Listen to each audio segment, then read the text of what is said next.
आणि प्रत्येक वेळेला त्या साऱ्या देवतांकडून आपल्याला पराभव पत्करावा लागला आहे. दैत्य हो, ते देव आपल्याला अमरपणाचं वरदान देतात आणि ही काहीतरी कपट करून आम्हा दैत्यांचा वध करतात. त्या देवांचा पराभव करण्यासाठी मित्र हो, आपल्याला देवादिदेव महादेव यांची भक्ती करून त्यांच्याकडून निश्चित वर प्राप्त करूया आणि या निश्चित वराच्या जोरावर या सर्व देवतांचा पराभव करू.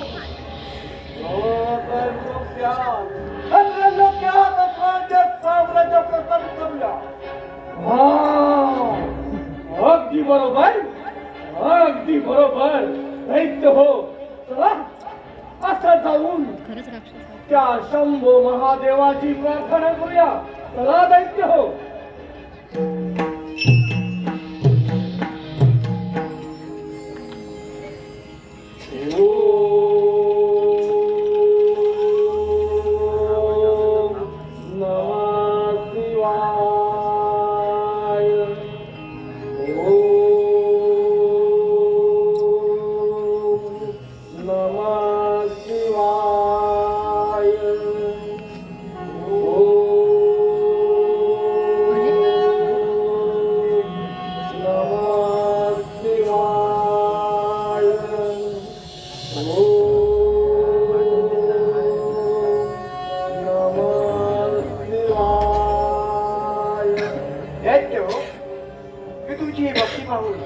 तुमच्यावर प्रसन्न झालो आहे.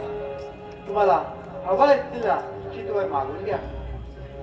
देवा महादेवा, तुम्ही खरोखर आमच्यावरती प्रसन्न असाल तर मला गजमुख द्या आणि ते गजमुख माझ्याकडे असेपर्यंत या अखंड त्रिकोणात मला कोणापासून मदत येणार नाही असा वर द्या. देवादिदेव महादेव, माझी भक्ती पाहून तुम्ही माझ्यावर खरोखरच प्रसन्न असाल तर मला 10 हात द्यावे. ते 10 हात जरी युद्धात तुटून पडले तरी ते पुन्हा निर्माण झाले पाहिजे असा मला वर द्या. हे प्रभो, हे शंभो, हे देवादिदेवा महादेवा, प्रथम या पांडुराचा प्रणाम स्वीकार करावा.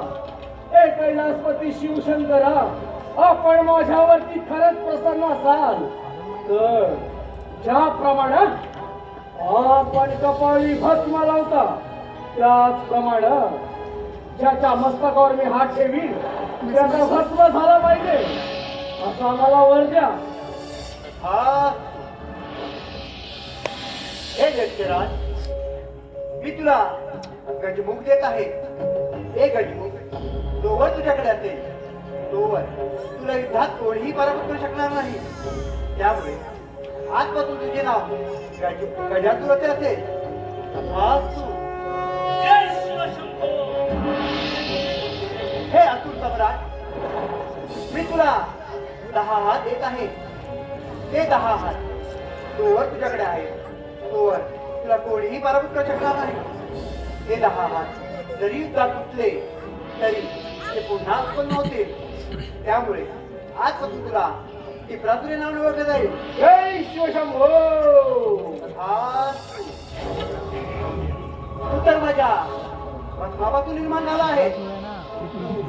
माझा अंशतून तू ज्याच्याही मस्तकावर हात ठेवशील त्याचा जागीच भस्म होईल. त्यामुळे आजपासून तुला भस्मातुरे नावाने ओळखले जाईल. तथास्तु. शंभो.